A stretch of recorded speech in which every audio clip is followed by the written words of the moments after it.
It don't care whether I'm good or not. It don't care whether I snore or not. It don't care which God I pray to. There are only three things in this world with that kind of unconditional acceptance. Dogs, donuts, and money. Only money is better. You know why? Because it don't make you fat and it don't poop all over the living room floor. There's only one thing I like better. Other people's money. Tentu kita semua tahu uang. Mata uang yang jadi patokan di dunia adalah US dollar. Bisakah Anda mencetak uang dolar? Tentu tidak bisa. Hanya ada satu lembaga di dunia ini yang punya hak monopoli untuk mencetak uang dolar. Bank Sentral AS, yakni Federal Reserve Bank. Jika kita mengatakan bahwa bumi ini datar, NASA berbohong, satelit adalah scam, tentu sebagian besar orang tidak percaya. Sekarang, sekalian kita katakan bahwa Federal Reserve yang punya hak monopoli untuk mencetak dolar itu adalah swasta, bukan pemerintah Amerika Serikat. Orang pasti lebih tidak percaya. Lupakan sebentar soal NASA atau satelit. Ada swasta seperti Anda, tapi punya hak monopoli sebagai satu-satunya lembaga yang berhak untuk mencetak uang dolar. Tidak mungkin, bukan? Mari kita dengarkan penjelasan berikut. In order to begin to understand how our financial system works, we need to go back to the early 1900s, 1910 to be exact. Everyone at some point in their lives has heard of the Federal Reserve, but most likely don't understand what it is or how it works. The Federal Reserve, referred to as the Fed, is a central bank that many economists refer to as the biggest robbery ever enacted on the American people. Stop. Konteks pembahasan kita adalah apakah betul ada sekelompok kecil orang bisa menipu dunia.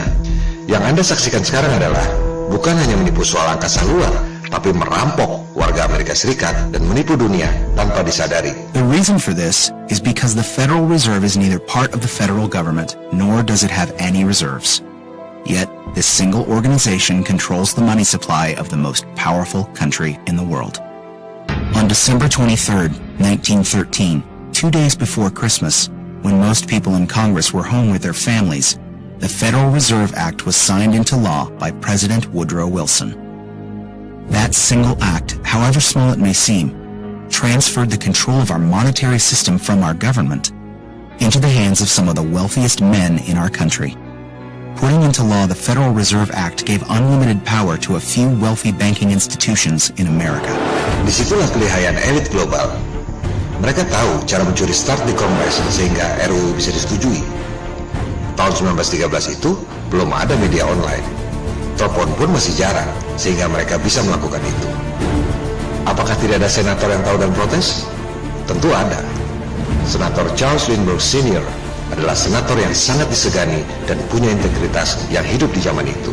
Ia dikenal bukan hanya sebagai politisi ternama, tapi juga seorang pejuang yang berani melawan mafia di Minnesota.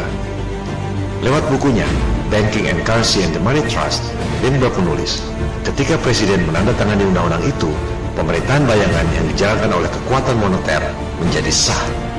Kejahatan pidana legislatif terburuk sepanjang masa terjadi akibat diberlakukannya undang-undang perbankan ini. Selanjutnya, Senator Lindbergh menulis, sistem ini adalah swasta, dijalankan hanya untuk memperoleh keuntungan yang sebesar-besarnya dengan menggunakan uang orang lain. Other people's money. The Fed has the power to issue currency, manipulate interest rates, and run secret bailouts. Yet Congress and the President are not allowed full oversight over this powerful organization. When testifying before Congress in 2009, Fed Chairman Ben Bernanke refused to disclose which institutions received trillions of dollars in these bailouts and loans, or give our representatives details about what deals were being made. So my question to you is, will you tell the American people to whom you lent $2.2 trillion of their dollars? Will you tell us who got that money and what the terms are of those agreements? Hundreds and hundreds of banks, any bank or that has access to the U.S. Federal Reserve's discount. Tell us who they are. No. Anda lihat dengan mata kepala sendiri Gubernur Bank Sentral ketika ditanya DPR kepada siapa dibagikan uang 2,2 triliun dolar atau 29.000 triliun rupiah itu diberikan, bisa menolak dan tak mau menyebutkan. Kebohongan NASA dan satelit adalah soal kecil dibanding soal ini. Apa dampak dari bailout di Amerika itu? Semua mata uang nilainya jadi turun. Gaji Anda boleh sama, tapi 1 juta rupiah sebelum dan sesudah bailout beda nilainya.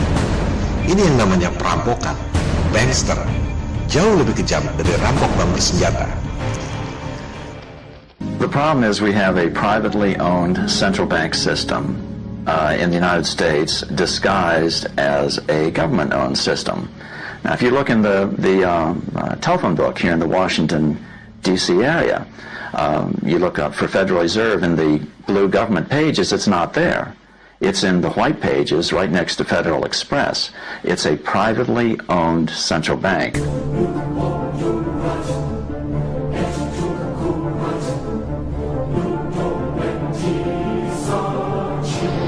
Well, first of all, the Federal Reserve is an independent agency, and that means basically that there is no other agency of government which can overrule actions that we take.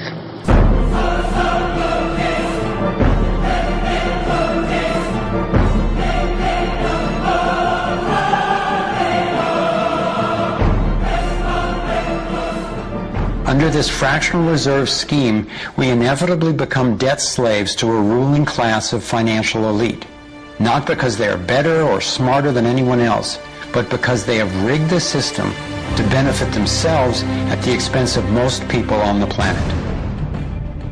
Menciptakan sistem yang menguntungkan mereka, itulah kata kuncinya. Sama seperti soal satelit, bukan berarti yang beli satelit itu bodoh, tapi karena sudah menjadi sistem yang utuh, orang pikir itu nyata. Jadi bukan masalah bodoh atau pintar, tapi masalah sistem.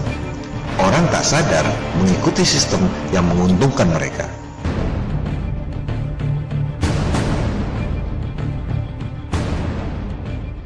This historic change of power in America is again why many economists refer to it as the biggest robbery ever enacted on the American people. Bukan saya ngomong loh, 2 kali kalimat itu dia katakan. Ketika di episode 6 saya mengatakan NASA mencuri uang Anda, mungkin banyak yang kaget. Sekarang Anda lihat sendiri, elit global bukan cuma mencuri dari biaya telkom mahal yang Anda bayar, tapi mereka merampok uang pajak warga Amerika. Mereka mampu melakukan itu. Masih heran mereka bisa bohong soal NASA dan angkasa luar? Mereka tidak peduli dengan Anda, tidak peduli dengan kita, bahkan tidak peduli dengan warga Amerika Serikat. Ini adalah politik, cara memperoleh tujuan, yaitu bangkrutnya semua negara di dunia, hancurnya semua agama di dunia, agar tunduk pada tatanan dunia baru di bawah kaki mereka, New World Order.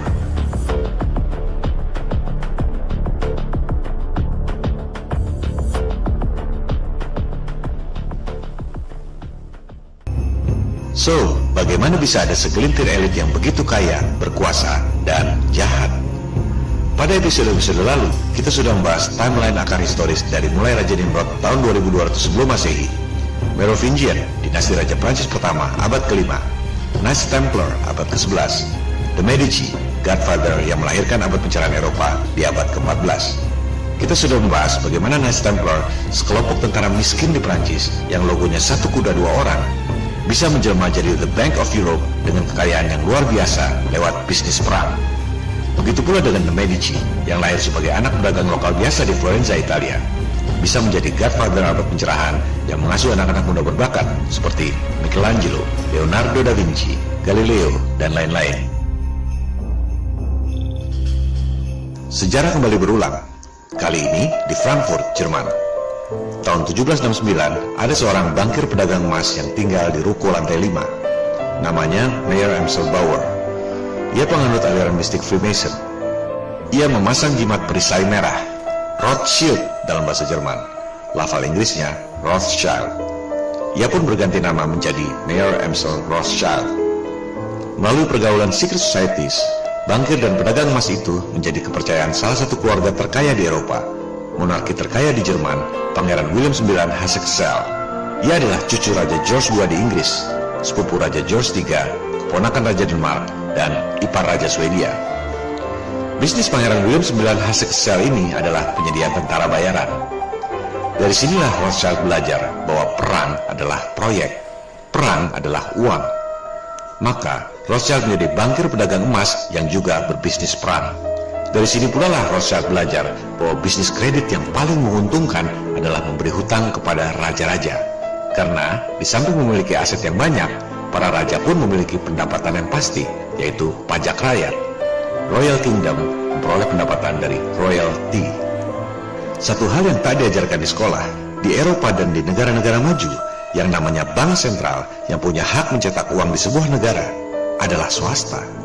Raja-raja dari zaman Knights Templar memang biasa berutang pada para bankir. Tradisinya memang begitu. Tak ada kerajaan zaman dulu yang mengurus moneter. Kerajaan hanya mengurus royalti. Urusan peredaran uang diserahkan pada ahlinya, bankir swasta.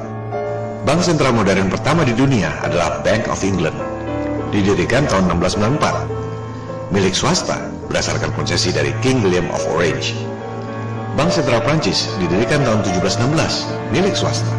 Dinasionalisasi 2 tahun kemudian. Diswastakan kembali tahun 1800. Dinasionalisasi lagi tahun 1946, diswastakan kembali tahun 1993 bersamaan dengan terbitnya euro. Jadi jangan heran jika Bank Sentral Amerika Serikat itu swasta. Federal Reserve adalah bank sentral swasta ketiga di negara Amerika Serikat. Sebelumnya, pernah ada 2 kali bank sentral swasta di Amerika. First Bank of US dan Second Bank of US. Kita akan membahas soal ini nanti. Dengan menggunakan uang Pangeran William IX, bisnis keuangan Rothschild berkembang pesat dan mulai menjadi sentra keuangan Eropa dan kelak Amerika.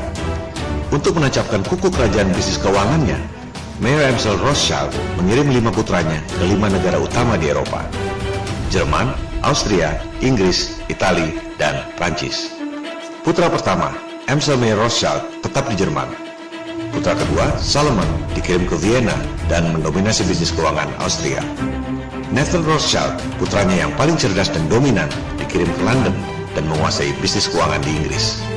Karl dikirim ke Napoli, Italia, dan Jacob dikirim ke Paris, Prancis. Mayer Rothschild mewariskan bisnis kepada 5 anak di 5 negara ini dengan ritual masonik yang menggunakan ayat-ayat kitab Zabur atau Mazmur, yaitu Psalm 127. Ayat ini dulu digunakan oleh Nabi Daud ketika mewariskan kerajaan kepada Nabi Sulaiman. 1 Mei 1776, Rothschild membentuk kelompok satanik bernama Bavarian Illuminati. Bavaria adalah wilayah Jerman Tenggara. Lokasinya dekat 2 dari 5 wilayah operasi Rothschild, yaitu Frankfurt dan Vienna, Austria. Yang ditugaskan menjadi eksekutif adalah Adam Weishaupt, seorang profesor di Ingolstadt University. Rothschild mengumpulkan para intelektual seperti doktor, lawyers, hakim, gubernur, baron, ekonom, dan lain-lain yang bertujuan untuk menguasai keuangan dan pemerintahan. Perlu kita perjelas sekali lagi, tidak semua Freemason itu Illuminati. Ada ribuan cabang Freemason. Dari situ, ada banyak lagi cabang yang bernama Illuminati. Alumbrados di Spanyol misalnya. Kebanyakan Freemasonry hanya ritual-ritual keagamaan. Hanya ada 1 cabang Illuminati yang bertujuan menguasai keuangan dan pemerintahan, yaitu Bavarian Illuminati yang didirikan oleh Rothschild. Perhatikan tanggal lahirnya, 1 Mei 1776, 2 bulan sebelum kemerdekaan Republik Modern pertama di dunia, Amerika Serikat. 13 tahun sebelum berdirinya Republik Modern kedua di dunia, Prancis. 1 Mei adalah Hari Buruh yang dulu disebut Hari Komunis alias May Day. Bavarian Illuminati atau kita sebut Illuminati mendanai kelompok Jacobin atau Yakobin yang paling radikal dan berpengaruh dalam revolusi Prancis sehingga menjadi negara republik seperti yang kita kenal sekarang ini. Rothschild membangun markas Illuminati berupa Masonic Lodges Grand Orient di Prancis, lengkap dengan logo piramida terpancung yang biasa kita lihat pada uang dolar. Illuminati menggunakan cabang-cabang Freemason yang lain untuk melaksanakan tujuannya. Rencana makar secret societies ini terbongkar. Organisasi Bavarian Illuminati dibubarkan oleh pemerintah Jerman 1785. Secara organisasi, Illuminati sudah tidak ada. Tak ada kantornya, tak ada pegawainya, dan lain-lain. Illuminati berkembang menjadi ideologi. Novus Ordo Seclorum, New Order of the Ages alias New World Order. Meski organisasinya sudah tidak ada, ideologi Illuminati tetap hidup dan sangat ditakuti oleh pemerintahan banyak negara di zaman itu. Tahun 1798, Profesor John Robinson menulis tentang ancaman ideologi Illuminati. Perhatikan judul bukunya. Ketika saya mengatakan bahwa elit global bertujuan untuk membangkrutkan negara-negara di dunia, menghancurkan agama-agama di dunia, itu bukan kata-kata saya, melainkan esensi dari buku Profesor John Robinson yang ditulis 218 tahun yang lalu. Illuminati adalah ideologi yang sangat menakutkan bagi mereka yang mengerti. Anda bisa mengakses secara online The George Washington Papers di Library of Congress. Anda akan menemukan tulisan tangan Presiden pertama Amerika, George Washington, yang ditulis tanggal 24 Oktober 1798. Presiden pertama Amerika itu mengetahui persis ancaman kelompok Illuminati yang dulu mendanai kelompok radikal Jacobin pada Revolusi Prancis. Illuminati lahir duluan sebelum lahirnya dua republik modern pertama di dunia, Amerika Serikat dan Prancis. Aliran Freemason mengakar pada budaya kedua republik pertama di dunia itu. Bukan berarti rakyat Amerika dan Prancis itu penyembah iblis, tapi hanya segelintir elitnya saja yang mampu infiltrasi ajaran-ajaran mereka dalam berbagai arsitek dan monumen. Begitu besar di depan mata, tapi orang tidak menyadarinya.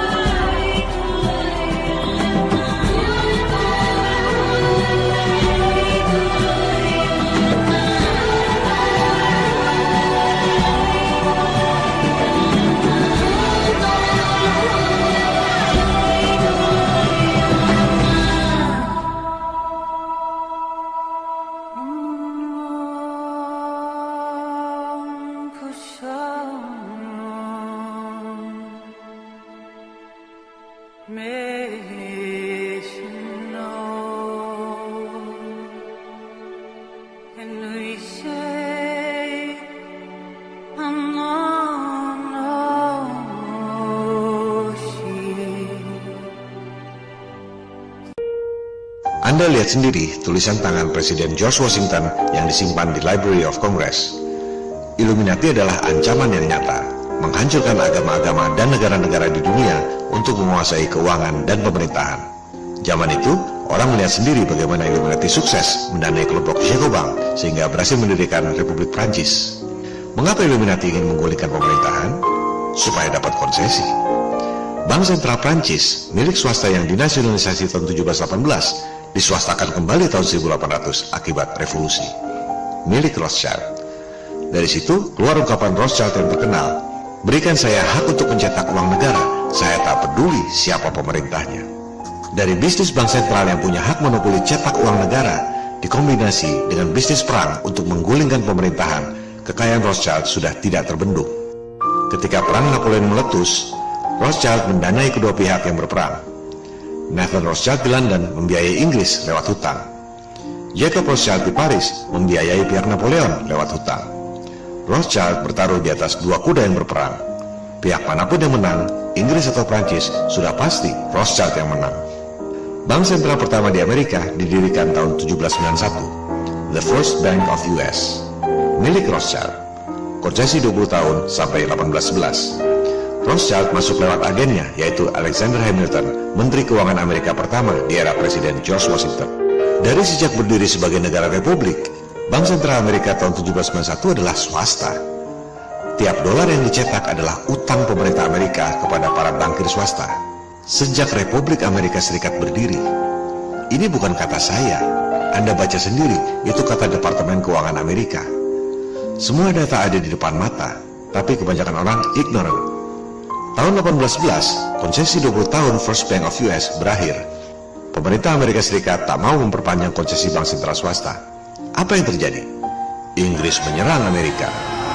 Nathan Rothschild di London mengatakan, kasih pelajaran pada bangsa Amerika yang tidak patuh itu. Kembalikan mereka ke status negara jajahan. Puncak-puncaknya adalah Gedung Putih dibakar tahun 1814. Ini bukan lukisan fiksi, tapi lukisan sejarah. Rothschild menang. Maka dibentuklah The Second Bank of US, bank sentral swasta kedua, tahun 1815. Konsesi 20 tahun sampai 1835, milik Rothschild.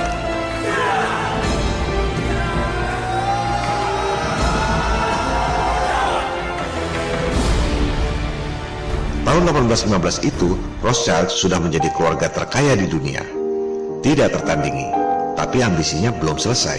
Berikan saya hak untuk mencetak uang negara, saya tak peduli siapa pemerintahnya. Itulah ideologi Illuminati. Bank sentral Inggris, Prancis, dan Amerika belum cukup untuk Rothschild. Ia ingin membuat mata uang tunggal Eropa.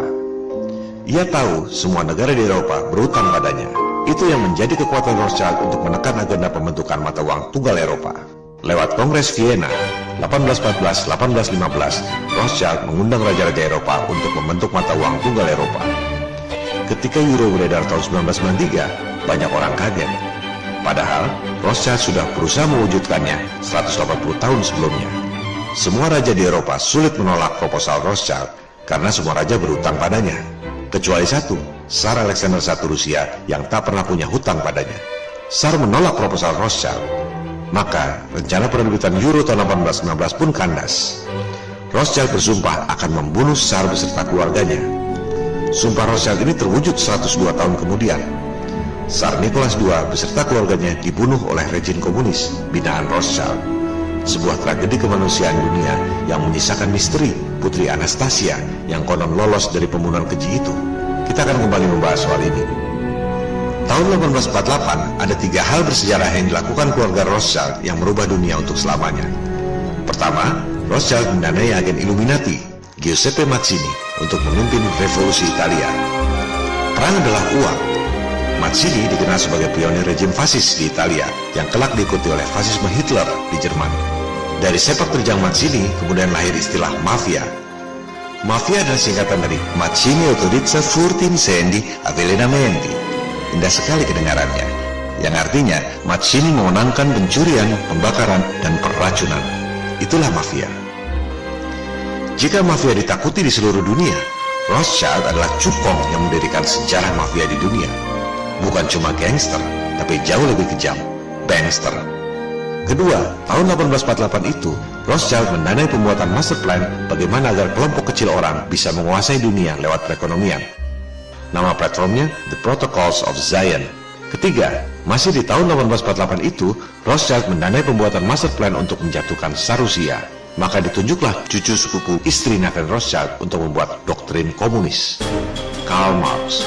Orang berpikir Karl Marx adalah orang Jerman atau orang Rusia. Padahal ia adalah orang Yahudi, putra dari Herschel Mordecai. Karl Marx tak ada hubungannya dengan negara-negara komunis. Ia hanya menulis buku untuk memprovokasi kaum buruh dan proletar di Rusia agar berontak dan membunuh Tsar Rusia sesuai sumpah Nathan Rothschild. Maka dibakarlah kemarahan kaum buruh dan proletar di Rusia. Janji-janji sorga bahwa sistem komunis akan membawa kesejahteraan bagi kaum buruh dan tani. Ia tak peduli bahwa sistem itu akan gagal. Yang penting bagaimana caranya menggulingkan Tsar sehingga Rothschild punya kekuasaan di Rusia. Karl Marx menciptakan janji sorga komunisme di dunia lewat 2 buku, yaitu The Communist Manifesto dan Das Kapital. Buku itu jadi buku standar paham komunis di seluruh dunia. Padahal Karl Marx tak pernah menginjak negeri komunis. Coba Anda cek, Karl Marx menulis buku The Communist Manifesto di Brussel, Belgia, tahun 1848. Kemudian, Karl Marx menulis buku Das Kapital di London, 1867, markas keturunan Nathan Rothschild. Dan akhirnya, Karl Marx membentuk First International Communism di London lagi. Jadi, jangan heran jika Soviet dan Amerika kompak membom nuklir langit selama 4 tahun. Jangan heran jika Soviet diam saja, NASA berbohong pergi ke bulan. Mereka adalah 2 sisi dari koin yang sama, Illuminati. Para elitnya, bukan seluruh rakyat. Kebohongan NASA dan satelit tak ada apa-apanya dibanding kebohongan dan kejahatan elit global lainnya. The Antichrist, Al-Masih Ad-Dajjal.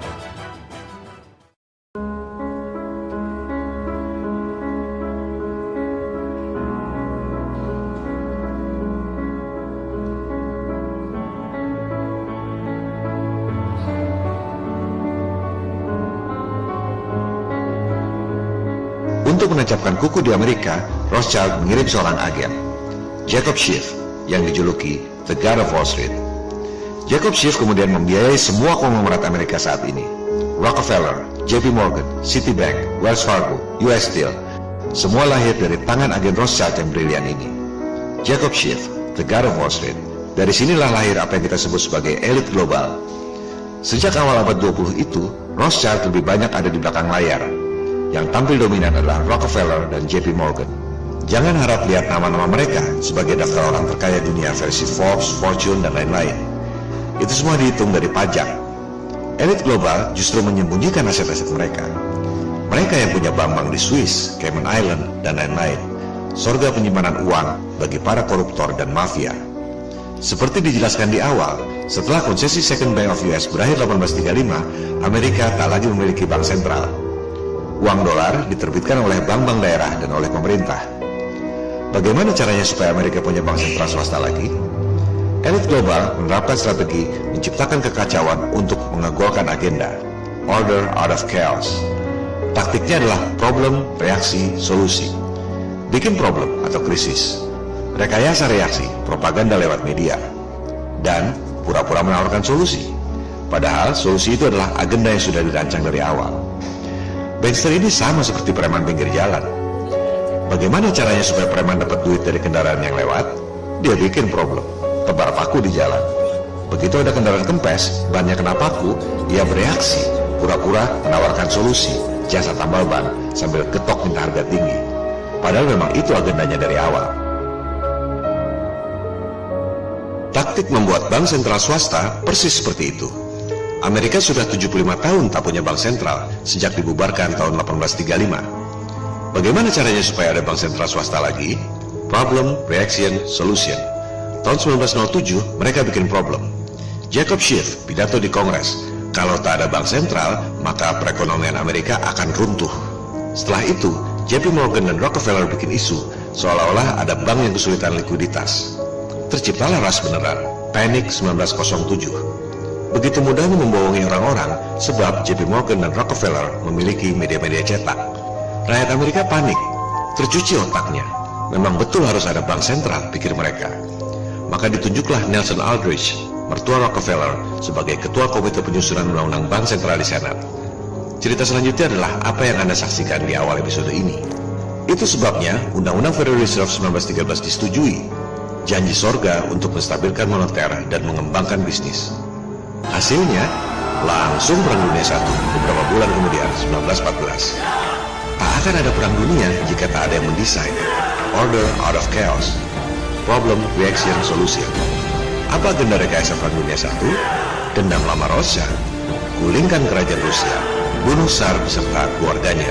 Sebuah negara tak bisa disebut sebagai negara yang berdaulat jika tak ada pengakuan dari negara lain. Begitu pula dengan negara baru, komunis Uni Soviet. Coba Anda cek, negara mana yang pertama kali mengakui kedaulatan Uni Soviet?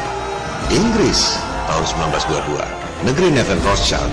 Sumpahnya terkabul untuk membunuh Tsar beserta keluarganya. Soviet adalah negara rekayasa ciptaan Rothschild lewat paham komunisme yang diciptakan oleh cucu sepupu istri Nathan Rothschild, Karl Marx. Jadi jangan heran jika Soviet dan Amerika Serikat kompak, sama-sama bikin space program palsu. Program angkasa luar dibutuhkan oleh para elit di Amerika dan di Soviet supaya anggaran defisit dan utang pada bank sentral swasta. Mereka tak peduli dengan rakyatnya. Begitu Soviet bangkrut tahun 1989, coba lihat apa yang dikatakan oleh Presiden Gorbachev, New World Order. Dunia ini panggung sandiwara, ceritanya mudah berubah. Masih heran mereka bohong soal satelit? Bank adalah jantung perekonomian. Cetak duit yang banyak, salurkan kredit bunga rendah ke masyarakat. Tentu orang senang punya banyak duit. Semua berhutang ke bank menjaminkan rumah dan aset-asetnya. Setelah itu, ketatkan likuiditas. Naikkan suku bunga. Macetlah semua kredit. Bank menyita aset rakyat. Peristiwa ini disebut The Great Depression. In the 1920s, Americans were enjoying the fruits of a new prosperity. For those who had money, it was a time to get rich quick. Believing they could only win, 1 million Americans had their money in the stock exchange. In just 4 years, their shares roared up 400%. Then, on the morning of October the 24th, 1929, the unthinkable happened. It was just down, down, down. The market kept going down. Peristiwa Panic 1907 terulang kembali jadi The Great Depression 1929.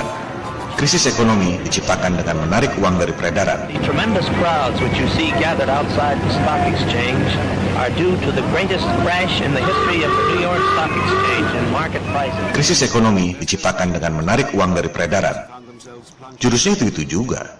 Mereka dengan mudah bisa melakukan itu berulang-ulang karena kita semua adalah pelupa yang naif. The crash affected people far beyond Wall Street. The greatest victims were not the wealthy, but working people around the world. Capitalism had promised progress and prosperity for all. Instead, it delivered mass unemployment and the breadline. Within a year, 2.5 million had lost their jobs.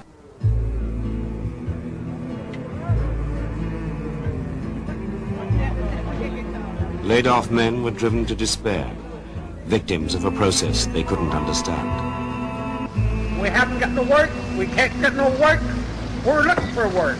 We can't get no work, but we will by someday in the future. Mereka tak punya belas kasihan. Mereka merasa ditakdirkan untuk menjadi Tuhan di dunia dan kita semua adalah budak-budaknya. Sekte iblis, Illuminati. In Chicago, the new poor tore the wooden blocks from the city streets to use as fuel.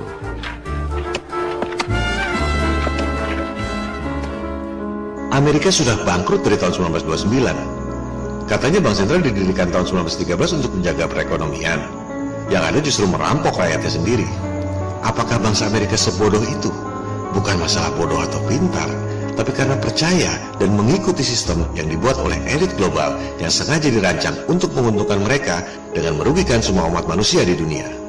Waktu Great Depression 1929-1933 itu, para petani memanggul senapan untuk melawan bankir yang datang untuk menyita aset mereka.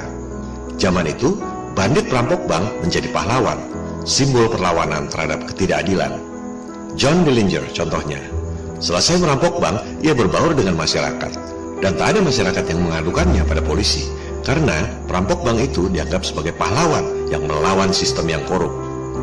Para bankster ini belum puas dengan menyita aset-aset rakyat yang dijaminkan ke bank. Mereka tambah dengan merampok emas milik rakyat. Caranya lewat kepres yang diterbitkan oleh Presiden Roosevelt, salah satu pentolan Illuminati. Rakyat harus menyerahkan emas yang dimilikinya dengan alasan untuk menyelamatkan perekonomian. Ancaman hukuman penjara 10 tahun.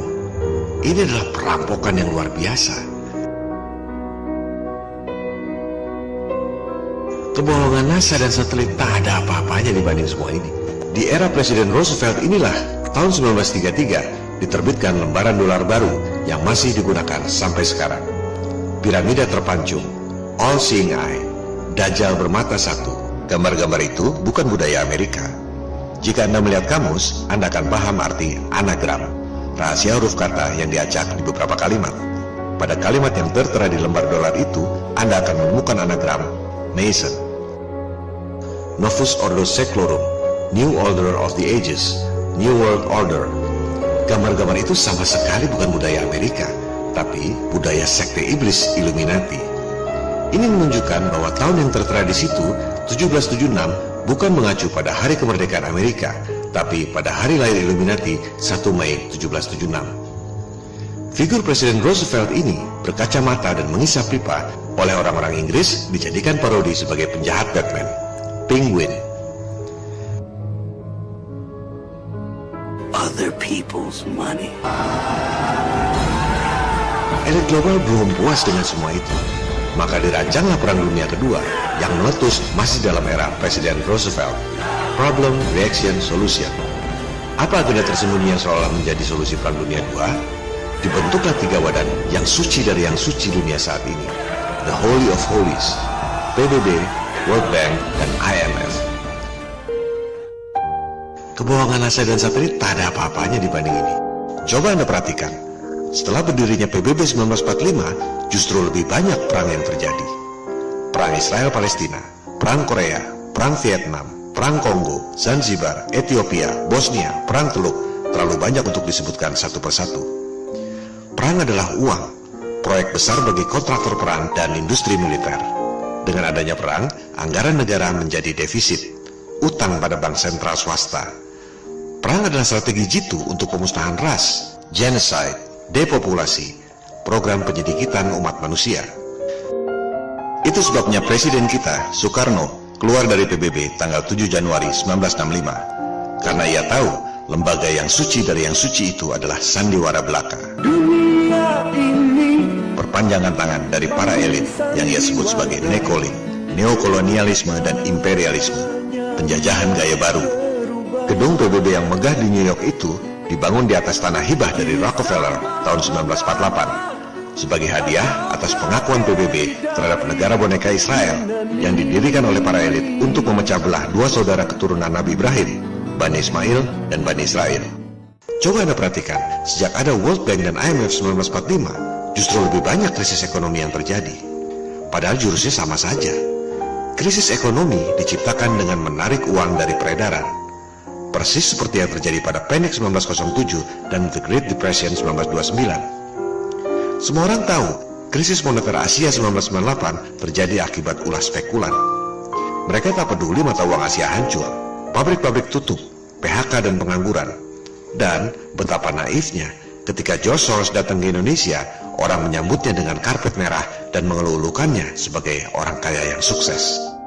Ketika terjadi lagi krisis 10 tahun kemudian, 2008, orang sedunia kaget lagi. Padahal jurusnya itu juga. Ekonomi dibiarkan menggelembung, setelah itu dibuatkan memicu hingga semuanya runtuh. Sampai kapan kita mau jadi pelupa yang naif? NASA adalah bagian kecil dari sistem yang besar. Jadi bukan tiba-tiba NASA bohong sendirian. NASA adalah bagian dari konspirasi global. Mesin untuk membuat anggaran negara defisit sehingga harus hutang tiap tahun pada bank sentral swasta. NASA juga merupakan mesin bisnis yang ampuh, mengeruk duit rakyat sedunia lewat berbagai ilusi teknologi komunikasi. Jadi jangan salahkan orang yang beli satelit. Mereka beli dengan uang sungguhan, bukan bikin sendiri. Bagi elit global, jangankan cari uang dengan menipu satelit. Emas milik rakyat Amerika pun mereka jarah terang-terangan tahun 1933. Jangankan menipu satelit di angkasa yang tidak kelihatan, duit dolar di dompet Anda pun mereka bisa kibuli. Anda pikir dolar itu uang yang di-backup dengan emas, mata uang yang paling terpercaya di seluruh dunia. Padahal itu adalah surat utang kepada bank sentral swasta. Apa sasaran akhir dari elit global, Illuminati? Apa yang akan mereka lakukan dengan hutang-hutang negara yang sudah pasti tak akan bisa dibayar? Itu akan dijadikan senjata untuk memaksakan deal baru, mata uang tunggal dunia di bawah sistem yang mereka ciptakan. New World Order, One World Currency, One World Government. Mereka akan menanamkan chip di tubuh Anda. Paspor, kredit card, asuransi, dan riwayat kesehatan dimasukkan dalam chip itu sehingga Anda tak bisa menolaknya. Inilah yang dimaksud dengan Mark of the Beast. Jangan pikir ini science fiction. FDA di Amerika sudah menyetujui sistem chip ini.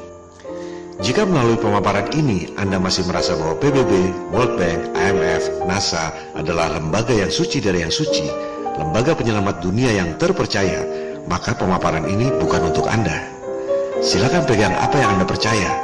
Tentang konspirasi bumi datar ini, tak ada yang memaksa Anda untuk percaya, dan tak ada yang berhak melarang Anda untuk percaya. Tak perlu bermental fasis seperti Hitler yang semua orang harus setuju dengan pendapatnya sendiri.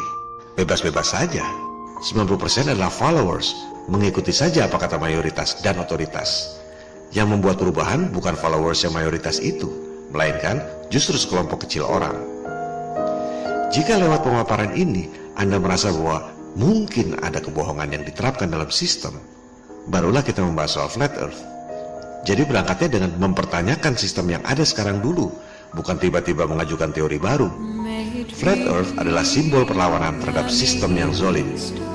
Pada episode terakhir, realitas Flat Earth, kita akan simpulkan apa yang sebaiknya dilakukan. Kepada siapa sebaiknya Flat Earth didiskusikan, tak perlu pada semua orang. Setelah itu, kita akan simpulkan beberapa pertanyaan tentang Flat Earth, seperti matahari dan bulan, siang dan malam, pergantian musim, meteor, apa yang ada di perut bumi, dan lain-lain. Terima kasih.